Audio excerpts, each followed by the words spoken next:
today's session, we will be discussing, some of the RTP questions for chapter number 2, chapter number 3, and chapter number 4, right? So, all these and all these chapters are essentially towards the planning, right? Just to give an overall view of these chapters. I mean, I'm sure you guys would have gone through the recordings of this chapter, so on and so forth. Chapter 2 is like what we discussed in the last class. When I gave you an overview, there are three stages of audit, right? Planning, substantive, and conclusion. So the planning stage, which is covered by SA 300, which is covered by SA 315 and SA 330, right? These are the standards, that are there in chapter 2 and chapter 3. Chapter 2, it talks about, what is the, how do you plan, what are the, how do you what are the different stages in planning, and there are other standards also, like SA 600, 610, 620, which is there in the study material, right? Chapter number 3 is on internal controls, essentially focusing on SA 315. Okay, that is risk assessment and internal control evaluation. What are the elements, or what are the different elements of system of internal control, so on and so forth. Okay, so that completely talks about internal control. Chapter number 4 is on automated environment. So in today's world, we do not have manual books of accounts, right? We have books of accounts which are which are kept in an electronic environment. So what are the risks, right? Because of a complex IT environment, information technology environment, what are the risks that an auditor face? What are the risks that an audit with respect to audit, what are the risks that that the audit will carry, okay, when it is an a highly complex IT environment? That is what is discussed in chapter number 4, right? So I mean, 2, 3, and 4, all these three chapters are also there in CA Inter, right? In CA Inter also has chapter 2 in a very small version. Detailed version is in CA Inter, a very small version. Again, there in final as chapter 2. Chapter 3 is also there. That is this assessment and internal control. Chapter 4 is also there, which is chapter 6 in CA Inter, right? So all these chapters are little advanced, and now they have been presented as 2, 3, and 4 in the final level, correct? So, sir, how many marks can I expect? See, direct case study, again, you can get a case study questions, or you can get direct questions. Okay, case study questions will again be, they'll give you a case study. Finally, they'll ask you to explain, what are the types of this thing that what are the they'll ask you a direct indirect question, which is what I call, that is, a case study will be given, and the case study, the final question, will be linked to a direct question. I'll explain you. I mean, one of the questions is there in the RTP. I'll explain what that means. Okay, maximum around 4 to 8 marks, right? 4 to 8 marks per chapter you can expect. At least 4 marks is what you can expect from each chapter. Chapter number 3 being the most important of all, the out of these 3 chapters, chapter number 3 is like of the most important, because that's where you have a more weightage, in terms of the marks, right? So let's, without much ado, let's start with the RTP questions. So there are 6 RTP questions that we are going to quickly cover. Okay, any doubts, please do let me know in the chat box. Okay, or you can directly just talk in between. Okay, now let me start. So question number 1. Okay, so these questions have been circulated to the audience already. How is it, Nitish? Hello, hello. Yeah, it has been circulated, please. Okay, it has already been circulated. Great. Okay, okay, so first question.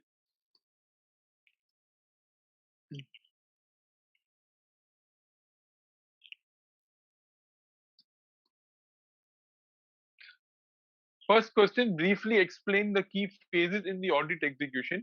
Or another same question, same answer, but different way it is explained. Key phases in the audit execution stage are execution planning, risk and control evaluation, testing and reporting. Explain. So these are two types of questions, but the answer is the same. So here, very important, for us to just take a step back and try to analyze the question.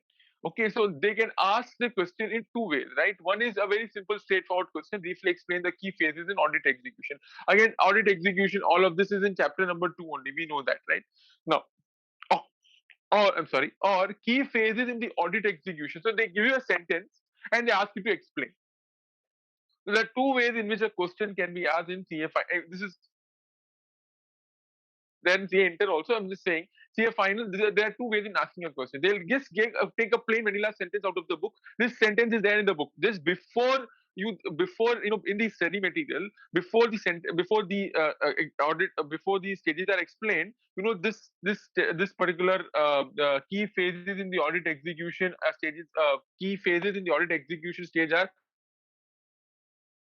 planning, risk assessment, testing, and reporting is there, right? So the knowing the question is more important than knowing the answer, right? You should know what the question is, right? It's very important because in audit, especially in audit, right? What happens? We kind of write the answer, okay, but we don't know what we kind of memorize the answer, remember the answer, but we don't know what is the question, right?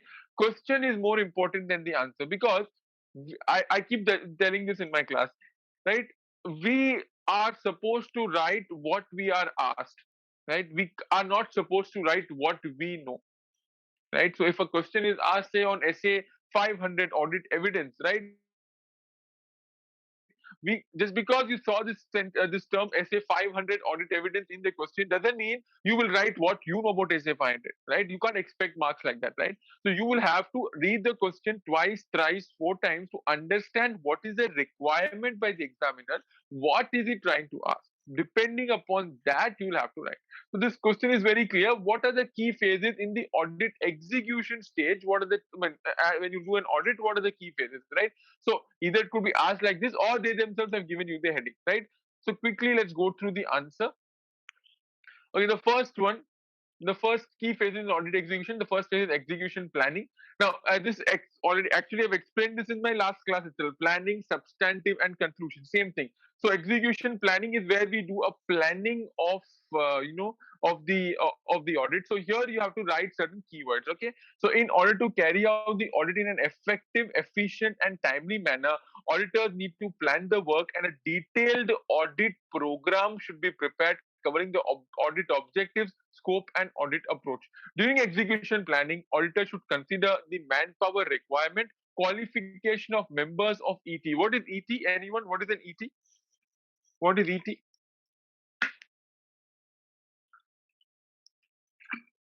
What is ET?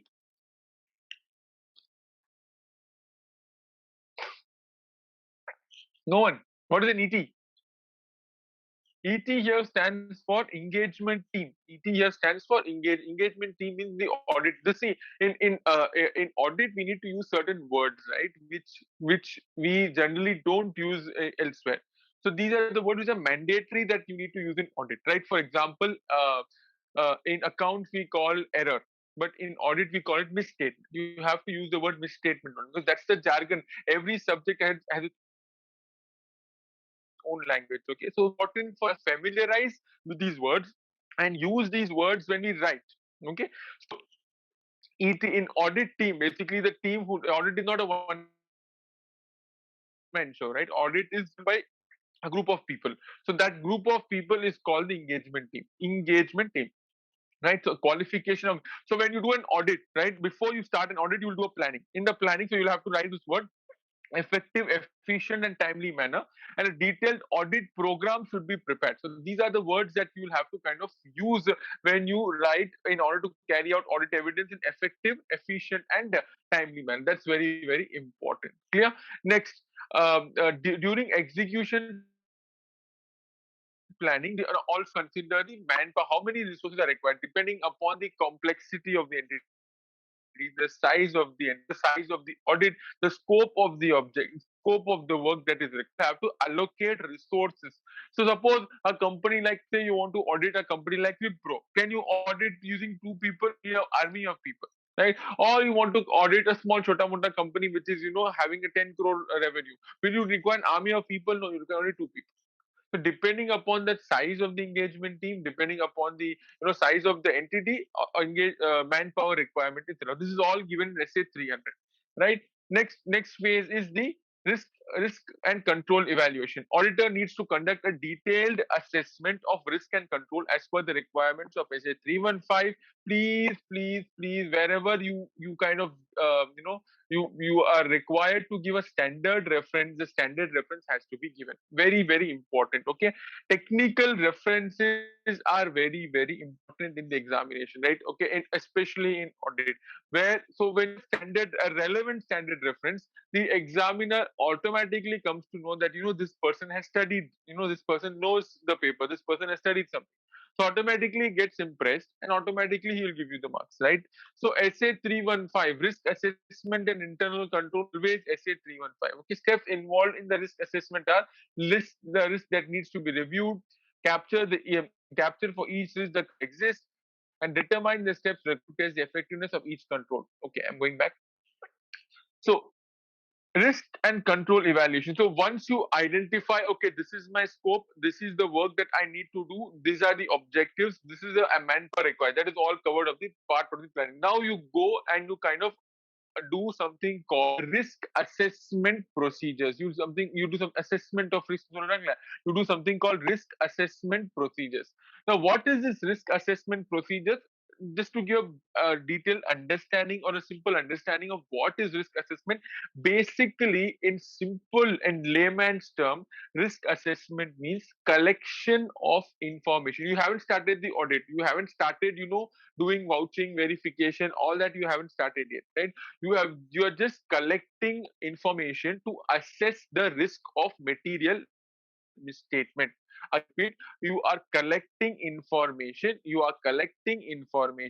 to assess the risk of material misstatement. You are collecting information to assess the risk of from whom are you collecting it? From the management, from the information available at public domain. Simple example, say for example you are doing an audit, you are ready to do an audit of, say, Bata. Bata, everyone knows Bata. Bata is a shoe company. They manufacture shoes, they make shoes, and they sell shoes. So Bata is a listed entity. Now you are required to kind of do an audit of Bata. You are appointed as a statutory auditor. The management says we will start the audit for this financial year FY21, which is almost over.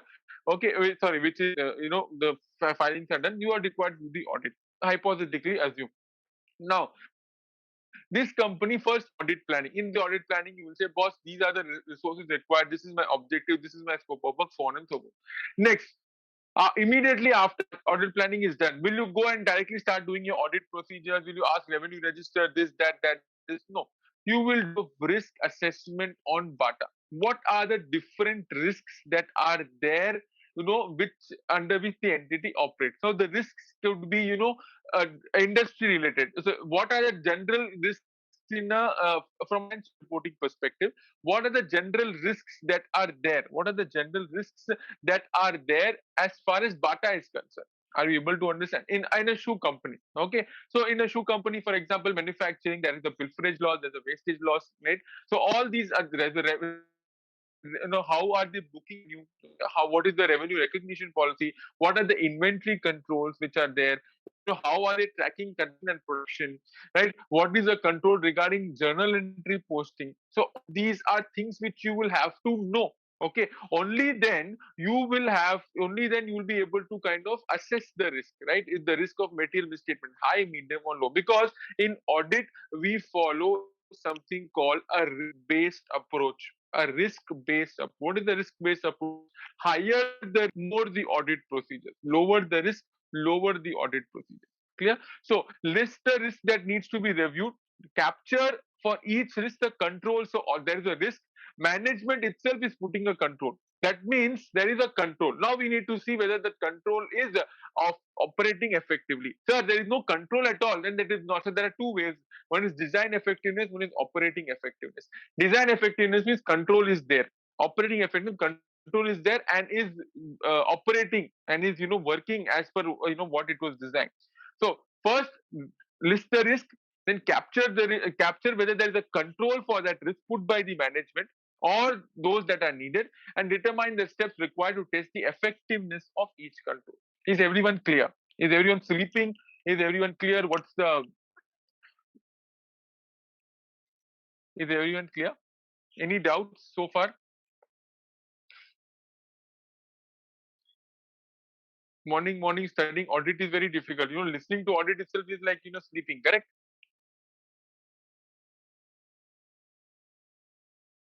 Clear? Okay, great. Any doubts, please do let me know here. I don't want it should not be a monologue. If there's anything, please, kind of get back. Okay, now next, going on to the next.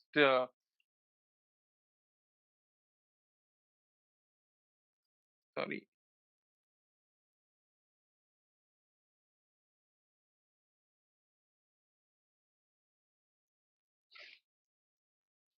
Next stage in audit is basically the testing stage, where you actually have, now I've identified what are my risks. Okay, risk of material misstatements, high, medium or low. Depending upon that, I will do my testing, sir. I will actually go to the client place now, and I will design the audit procedures. Now when I design my audit procedures, I will have to take into account the controls which I've already assessed in the last segment, right? What are the controls that are there, and whether I can rely on those controls. For example, the company is saying every revenue invoice that I am generating is being authorized by the client, by the CFO. That is a control. That is not a control. Definitely, that is a control, right? Now, whether I should rely on that control is one thing. If I'm going to rely on that control, then I will perform lower audit procedures because I'm relying on a control. If I'm not relying on that control, then I will increase my sample size. I will perform more audit procedures. Are you able to understand? So that is very very important. So in the testing phase, you'll have to consider whether the controls are operating effectively. How will you do that? You will perform some test of controls. You will test those controls. Basically, you will take some 30 revenue invoices and you will see whether the authorization is there randomly. Okay, so you're testing those controls. You're testing the operating effectiveness of those controls. Then you will decide whether you are going to rely on it or you're not going to rely on it. If you are going to rely on it, then your TOD, test of details, where you do vouching verification, all of that will reduce. Are you able to understand? If you are not relying on controls, then your sample size of taking 30 samples, you'll be taking 50, 80, 90, 100 samples, for performance of your test of details, that is vouching and verification. Simple logic, right? Auditor should perform appropriate substantive procedures. What is substantive procedures? Again, I repeat, I probably will share, I don't know if you guys know, just for the sake of, hold on. I'm sharing my, I'm stop sharing, pause share, or stop share. Okay, it's very important for, for everyone to know this. So, if you know this, well and good. If you don't know this, it's for your this thing. Okay, let me explain the different types of audit procedures that are there. Okay, this is given under SA 330. Auditor's response to assessed risk. Okay, now everyone can see my screen, right? Sir, in audit procedures, so this is a different, it's a flow chart, okay, of audit procedures. Okay, now the first kind of audit procedure is your risk assessment procedure, which is discussed under SA 315, which is what I explained. Basically, collecting information and assessing the risk of material misstatements. Then there is something called further audit procedures. Further audit procedures, right? Under further audit procedures, there are again two types of procedures, which is test of controls, okay, and substantive procedures. Okay, under substantive procedures, you have test of details and you have analytical procedures, substantive analytical procedures. Under test of details, you have vouching and verification. Vouching and verification. Now, this is the different types of procedures which are there. Okay, this is very important for us to understand. Now, risk assessment procedure is given under SA 315. This we all know. Yes, we just discussed about this. You will do it in the planning stage. Where what is the purpose of doing these types of procedures, sir? These types of procedures, basically we collect information to identify the risk of material misstatement, identify the level of risk of material high, medium, or low. Once we do that, then we will see whether we need to kind of rely on the, because in this stage itself we find out the controls which are there. We just understand. We don't use do the operating effectiveness, we understand what are the controls which are present in the entity. For every risk, is there a control, and whether the control is there or not. Depending upon that, I will decide whether I want to rely on that control. Now, if I want to rely on that control, I will do a test of controls, right? I will test the operating effectiveness of that control. Okay, this is given under SA 330. Sir, I don't want to rely on the control at all. I want to do directly, vouching verification. Then I will do substantive procedures. Okay, here substantive procedures are again given under SA 330. Okay, in this substantive procedure, again there are two types. One is test of details. Test of details basically a vouching for P&L items and verification for balance sheet items. Vouching for P&L items and verification. So for balance sheet items like fixed assets, if you want to, kind of verify the additions that are there in the fixed assets, you will do, you call it verification, don't call it vouching. For P&L, revenue vouching, purchase vouching, OPEX vouching, all is vouching. So it's basically balance sheet na verification, P&L na vouching, P&L na vouching. Yes. So test of details is basically you go and you get the documents, you collect the documents, you collect the source data, right? Now this will include multiple types of audit procedures. SAP's analytical procedures where you will analyze, ratio analysis, trend analysis, reasonableness test. All this is what you perform as part of your analysis. So again, so these are the different kind of procedures available to the auditor. This is something which we all should kind of know this even before we even study this. So if you know this, very good. If you're not aware of this, please learn it now, right? So risk assessment procedure, test of control, substantive procedure, test of details, substantive analytical procedure. This you will do it in the planning stage. Okay, all of this is the substantive stage procedure. All of the substantive stage procedure. This is very, very, very important to know. Okay, so having said this, having given this background, I mean, everyone is clear. Any doubts in this? Any doubts in this? Everyone is clear. Any doubts in this?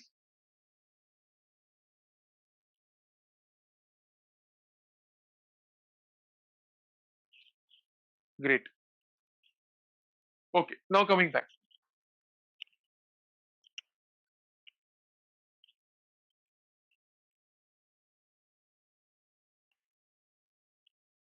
Okay, now coming back. So required by SA 330, the auditor should test the operating effectiveness of the control. That is what is your TOC, right?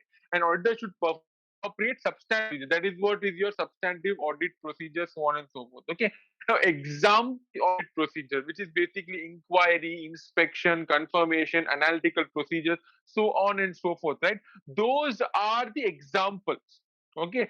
The purpose procedure defines the procedure. I mean, when someone tells you what are audit procedures, explain them that chart which I just explained, risk assessment, and so on and so. That is what is the kind of audit procedure that we perform as auditor. Are you able to understand? It is not your inquiry, confirmation, analytic. That is all examples. Okay, because you do that at risk assessment stage, you do that at substantive stage, you do that at test of control stage. Okay, those are just examples. The purpose of the procedure defines the again I repeat, the purpose of the procedure defines the procedure. Clear? Now if you are doing risk assess, if you're I want to identify ROMM, risk of material misstatement, then it is risk assessment. If you want to test the operating effectiveness, there is test of control. If you want to obtain sufficient appropriate audit evidence with respect to certain assertions, then it is test of details. Okay. If you want to do some analytical procedures, then it is substantive analytical procedure. Depending upon what is the objective for which you are doing the procedure, the procedure is defined. The purpose of the procedure defines the procedure. I mean your inquiry, confirmation, that is those just examples which are given in SA 500. Right? Now, going on, coming to the next next one. So reporting, the auditor should review and assess the last one. So once you do the first one is the audit planning, then risk assessment, then you do the testing. Once you do the testing, collect sufficient appropriate audit evidence, then you draw conclusion from the audit evidence obtained and then you give a report. So the word conclusion is very important. You will have to kind of use the word conclusion. Conclusion is very important. Conclusion drawn from the audit evidence obtained as the basis for expression of an opinion on the financial statement. The opinion so formed should be expressed in the form of so framed should be expressed in the form of audit report as required by SA 700. So you will have to use the word SA 700, forming an opinion and reporting on the financial statement. That is basically a standard which governs the format of the audit report, how your audit report should look like. Audit report should contain a clear written representation, right? So there are 4 stages. In each stage, there is a standard: planning, SA 300, testing, SA 330, reporting, SA 700. So you will have to mention these standards in when you mention the four and the plan. Use the word efficient, all of that. Allocation, manpower requirements. These are the keywords that needs to use. This assessment, you have to assess the risk and to identify the controls. The word control should be there, and determine the steps required. I mean that may not be, but you have to use the word risk and you have to use the word control. In the third one, testing, you'll have to use whether you're going to perform the operating effectiveness of the control, and you have to that is operating effect, that is a TOC, and test of details and SAP to obtain sufficient appropriate audit evidence. This is what you need to mention in your answer. Sufficient appropriate audit evidence. And the last one is giving a report, giving a drawing conclusion. That is very important. You have to use the word conclusion drawn from the audit evidence basis expression of an opinion. The word opinion has to be there. ST 700 reference you'll have to give. So this is how you need to kind of present your answer. Yes, any doubts? Can I go forward?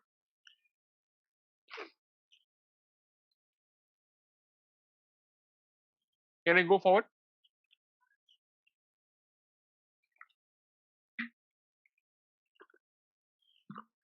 Okay. I Okay, great. Now the next question is, what are the general steps in conduct of this? And three types of questions are there, right? General steps in the conduct of risk-based audit. What are the main phases in the conduct of risk-based audit? And there's a case study. Now this is what I was referring in the beginning: direct, indirect question. Basically, it's an indirect question but directly asked. So they're giving you a big case study, on big this thing, but and they're asking you, but finally the question is risk-based only. The question is very straightforward, but just to confuse, sometimes we kind of get confused as to what is this, right? But the question is very very simple. Question. So I'll kind of read out the question. ST Limited is a growing company and currently engaged in the business of manufacturing of tiles. The company is planning to expand and diversify its operations. The management has increased the focus on the internal controls to ensure better governance. The management had a discussion with the statutory auditors to ensure the steps required to be taken so that the statutory audit is risk based and focused on areas of greatest risk to the achievement of company's objective.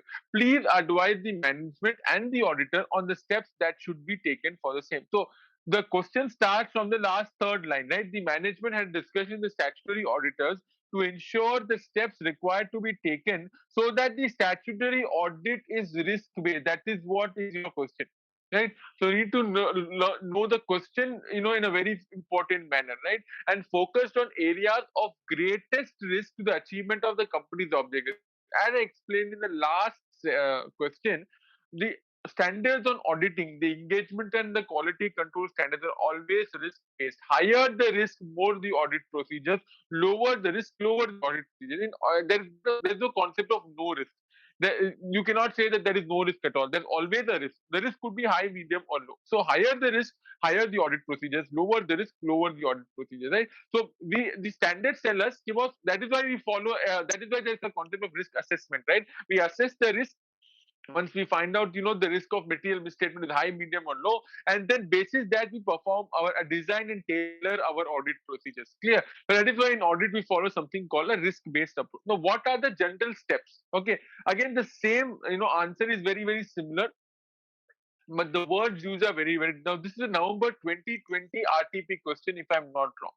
This is a November 2020 RTP question, so very important from your examination. The first question is from November 2018 RTP. The second question is from November 2020 RTP. Right now, steps to be followed while conducting risk-based audit. Right, the first step is risk-based audit is an audit approach that analyzes audit risk, sets materiality thresholds based on audit risk analysis, and develops audit programs that allocate a larger portion of the audit resources to high risk areas. So a lot of words are used. I don't know if I'm able to understand each of it. So first on audit risk, then sets materiality threshold. Okay, based on the audit risk analysis. So depending upon my audit risk, based on materiality thresholds. Materiality, I'm sure you guys will understand. When standards, the relevant standard is taken. If you are not knowing right now, it's okay. I explained you in the last class.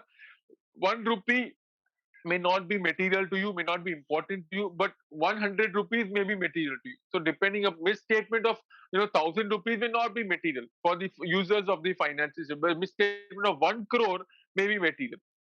So that is a simple concept of materiality, right? And develop audit program. What is an audit program? Yes, any idea? What is an audit program? What is an audit program? That's very important for us to know. What is an audit program? How is we are planning to conclude the audit assignment over a period of time? Okay. Yes, anyone else?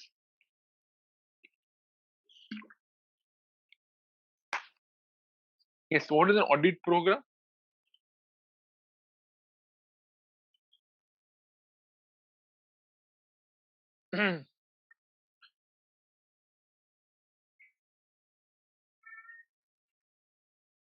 Yes.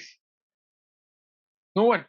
What is the audit? This is something which we all need to know. What is an audit program?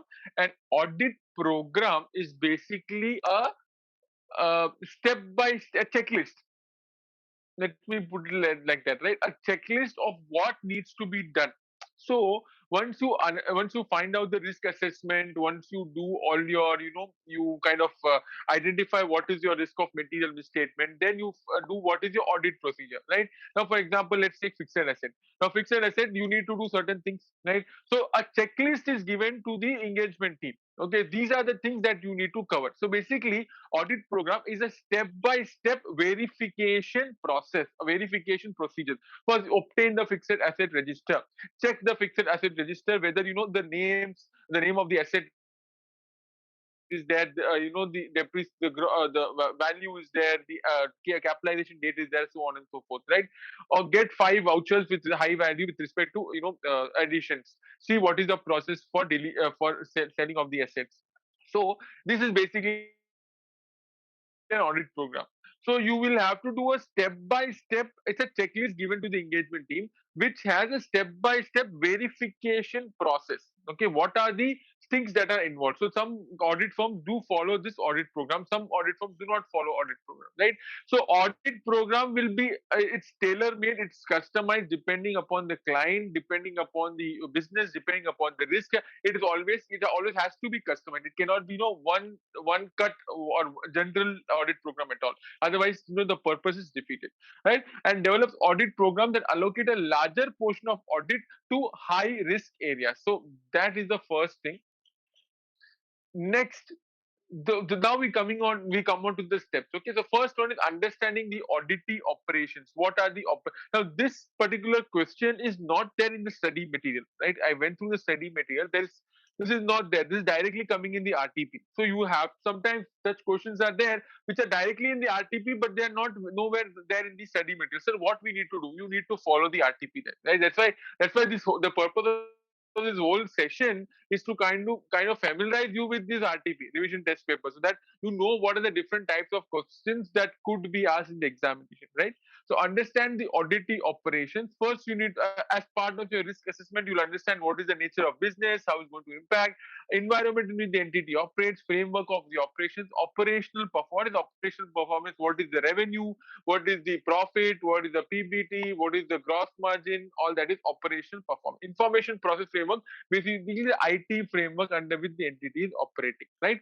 That is the first point. Understanding the auditee operations. Determination of residual risk.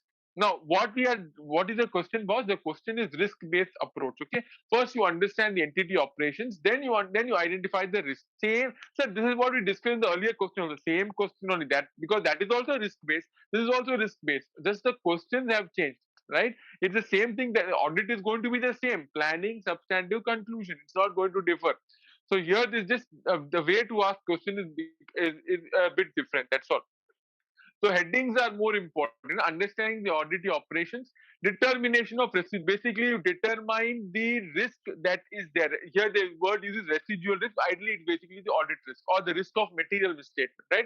Auditor should assess entity management strategies and controls so as to determine how the controls are designed within the entity. So you have to determine what are the risks and what is the control against each risk which the management has kind of put. So if the management, if there is a, if the journal entry, passing a journal, every entry has to be approved by the CFO.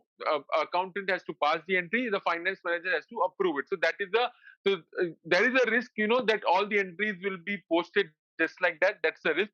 Adhika management has put a control, saying that every entry has to be approved by the CFO. Only then it will be posted.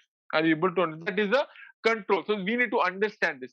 Once we find out what is the what are the risk of material misstatement, what are the controls, then we need to perform audit procedures. It requires design and execution of a risk reduction. Why we do audit procedures? To bring down the audit risk to an acceptably low level. This is the words used in SA 200. Okay, we perform audit risk. See, we perform audit procedures to bring down the audit risk, residual audit risk to an acceptably low level, where we can opine that the financial statements are free from material misstatements due to fraud or error, right? More resources should be allocated to areas of high. This is what you need to write. Audit risk always.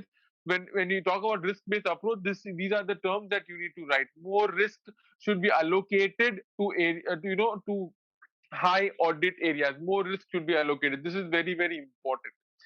Are you guys able to understand? More risk should be allocated to areas of high.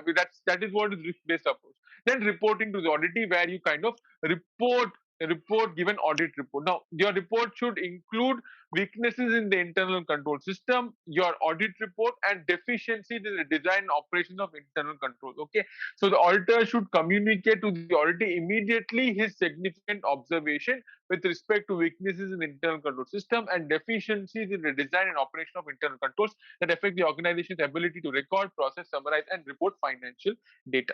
So, sir, whether I should remember all of this, that is a very important question. That no, sir, we are not memory, machine that we can memorize everything and do it. And it is not practically possible. So, what we need to remember, that is why understanding the concept is more important. Point number one. Point number two, what we need to remember is the headings. The headings are very important. That is, what are the headings here? The headings here is understanding the audit operations, determining the residual risk, managing the residual risk, and reporting to auditee. These are the four things that we need to remember. And basis that we can write the content inside, we can write on our own. We have to note the key point. That's why I'm highlighting it here and there, right? So we need to highlight the key points and we need to write on our own. We are not expecting, or we are not expected to write verbatim what is there. That is not possible only, because human brain is a leaking pot. We cannot memorize everything in the world, right? So you need to remember the headings. Okay, you need to remember the heading. That is very important. Now going on to question number 3. Question number 3, a very nice question. Okay, a newly qualified professional. Again, it is coming from chapter number 3, and it is from the May 2019 RTP, right?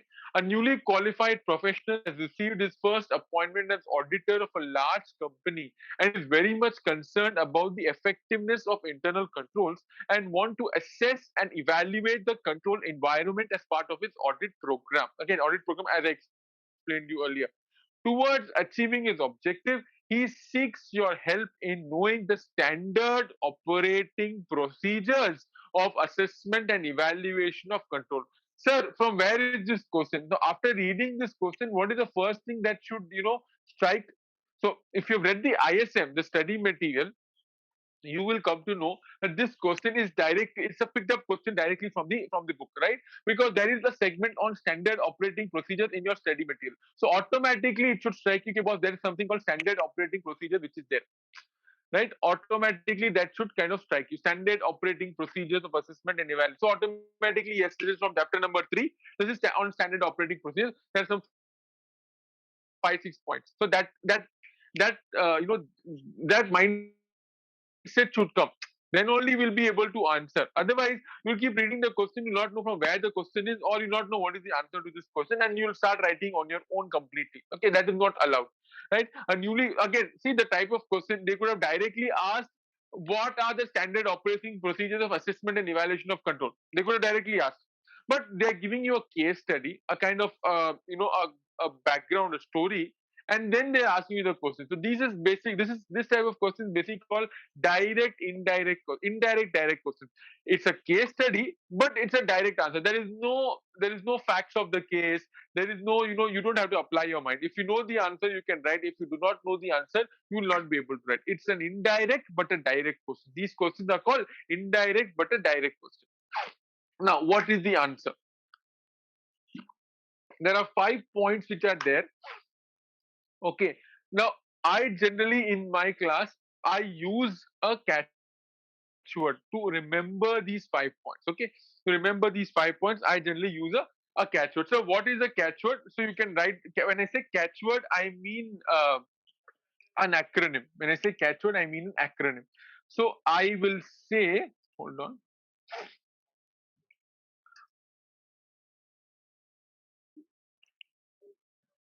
Just to remember the catchword, let's put the catchword as ED, sir. Okay, that's the catchword, ED, sir. So E stands for Enterprise Risk Management. Now, because we need to remember the headings. If we don't remember the headings, it's very difficult to kind of remember all this, right?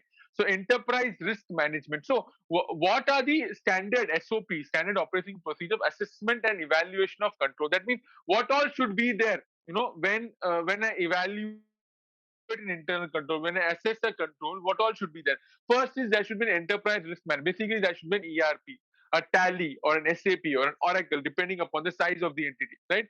That should be there, and it should be comprehensive, and it should be able to there should be a proper process in place, organization having robust process to identify and mitigate risk across the entity. So there should be a team where any kind of such risks which are there has to be identified on a periodical basis, and has to be implemented and has to be corrected. So for that, there should be a process in place. Okay, and there should be a team who should actively work behind this basic, or there should be an internal audit mechanism in place. That's why internal audit is very, very important. Okay, that is E, enterprise risk management. D stands for the next question. D stands for documents of delegation of financial powers. Documents of delegation. There should be a proper delegation authority matrix. Who is required to do what? Okay, document on delegation of powers allows controls to be clearly operated without being dependent on. So basically, this is like, if there's a document in place, there is this person is required to pass the entries, this person is required to post the entries. Okay, now there is no confusion.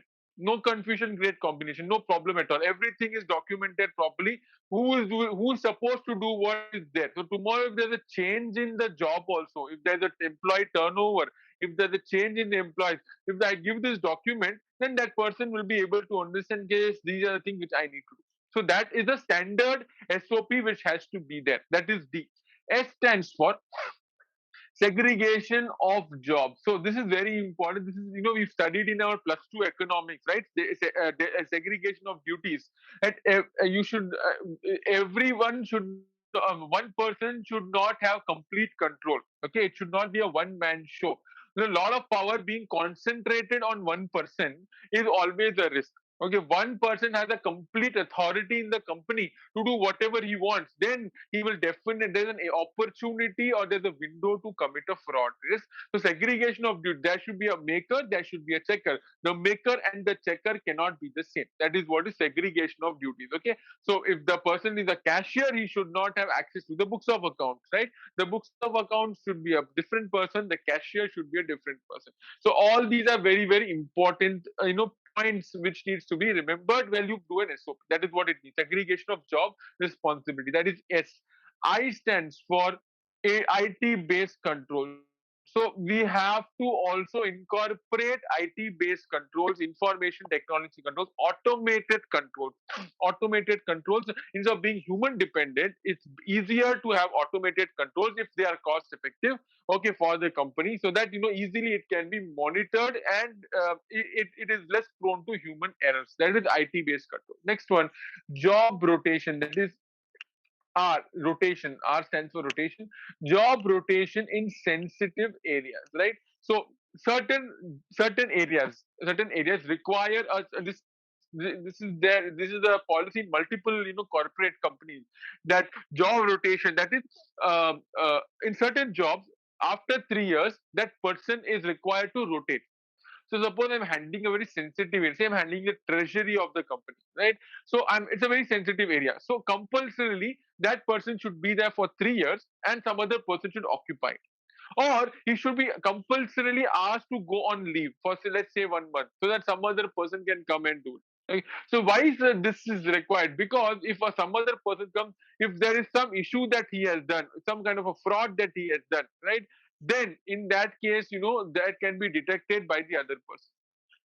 This was one of the reasons why the fraud happened in the Punjab National Bank scam. I'm sure all of you will be aware. Nirav Modi's case, because the person in the PNB bank was helping Nirav Modi. There was a policy in the bank to kind of do a job rotation. He was supposed to get rotated after every 5 years, but that did not happen at all. So it's a lapse in the internal control, which led to that 14,000 crore fraud. Right. So these are very simple things which have to be there. If these are not there, there is an opportunity to commit a fraud. Right. So the catchword, remember the catchword for SOP, the catchword is ED, sir. Okay, it's very easy. Now, enterprise risk management, D stands for delegation, S stands for segregation, I stands for IT-based control, and R stands for job rotation in sensitive areas. So you have to make acronyms of your own, and you'll have to kind of remember. Otherwise, it becomes very difficult to remember such questions in the examination. Right? Now, question number 4.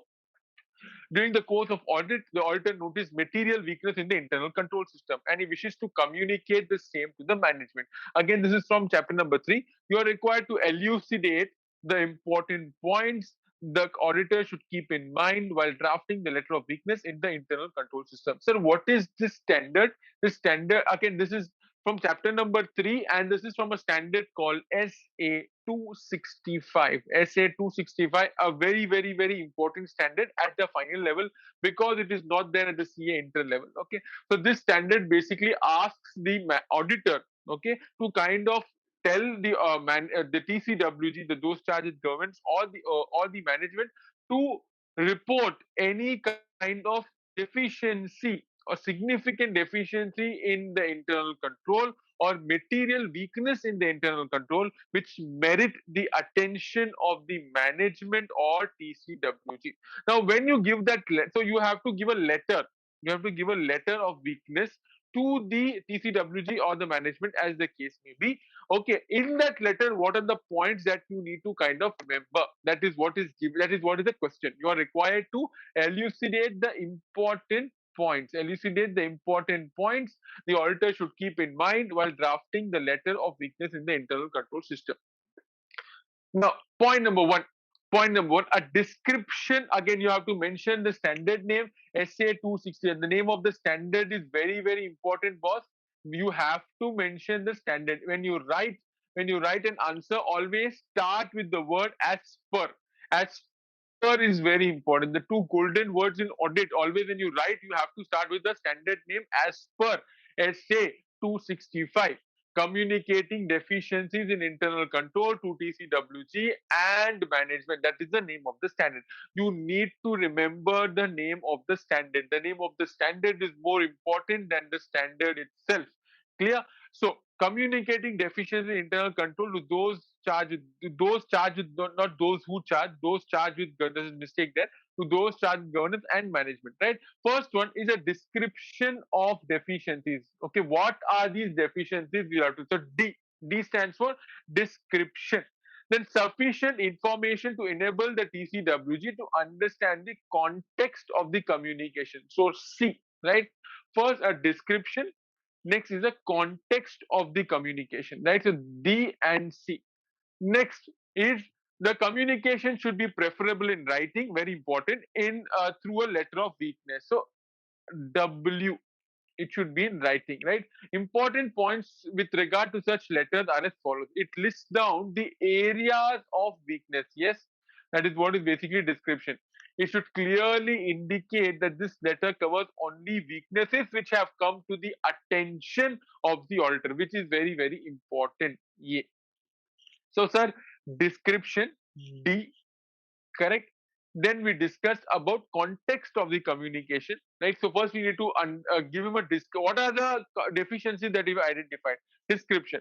Second one, what is the context, sir? What is the context of why am I writing this letter to you? You cannot just put a letter saying that these are things that are there. No, you have to give the context. What is the context? As per SA 265, this is the standard. I'm required to communicate the material weakness. That's why I'm communicating it to you. That is a context. You're setting the context. So that is something which should be there in the letter, right? Description, context. What are the area because of these material weaknesses?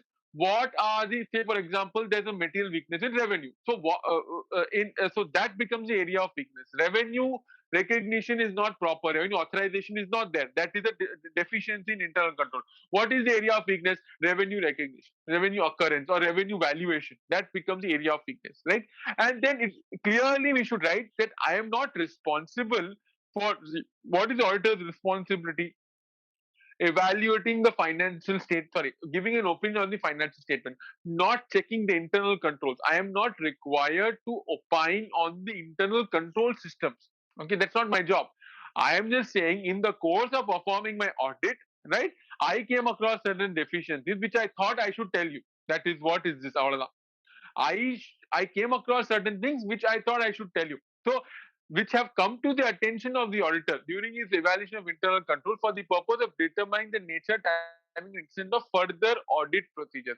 I am not doing an internal control system audit. My job is only to opine on the financial statement. In the course of doing my job, I found out this, so I'm telling you. That is what is the context of the standard. But now, when you talk about giving an opinion, we also give an opinion on the internal controls because of section 143 subsection 3 clause I of the Companies Act. So therefore we still give an opinion that is there. But if you're not giving an IFC opinion, okay, this is what will hold good. Clear? Next, letter, sorry, net, I'm sorry, letter should clearly indicate Letter should clearly indicate examination of internal control has not been designed to determine the adequacy of internal control of the man. That's what I mentioned. Here you're not required to do an internal control audit. You are just finding out the problems in the internal control. You're just finding out the problems in the internal control while in the course of performing your duties as an auditor. Then the last 2 points are actually kind of what is the purpose, right? One is the letter serves as a significant means for management and governing body to do an implementation, and the letter also may serve as to minimize legal liability on the auditor. Okay, but because you gave this letter, right, tomorrow questions will not come back to you. Okay, what did you to the auditor, what did you tomorrow, suppose there's a fraud happening in the company, auditor will not be questioned. The auditor will say, boss, I have already given a letter to the management, I've already given a letter of material weakness, management has not done any implementation, what can I do, right? So it will minimize the legal liability on the part of the auditor.